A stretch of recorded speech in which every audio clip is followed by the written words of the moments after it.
guys. Hari ni aku nak review TV ni. Tak adalah, tapi bohong. Sekarang ni kita akan ambil view dari jauh saja. Kita lihat di vlog ni. Sebab kalau aku buat apa-apa you macam-macam buat. Waktu daripada last week kita tengok you dengan rambut hijau, kita ambil gambar je lah guys. Satu tak mana selalunya pergi, tapi satu usaha yang bagus untuk jadi seorang artis. Kita tengok apakah konsep yang boleh diterima oleh peminat-peminat you. It's very good, untuk right? sementara waktu. Okay, so macam hari ni nampak persembahan.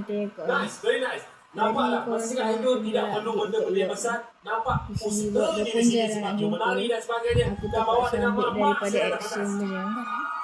Right? Yelah, kau tunggu je lah update dia nanti korang. Okay, tunggu update dia nanti. Tunggu, jangan tak tunggu. Nanti hari Jumaat ni aku akan buat video baru. Nampaknya terpaksa bongkar aku rasa pun.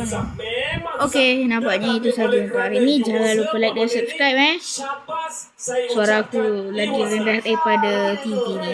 TV ni kuat sangat. Okay, bye.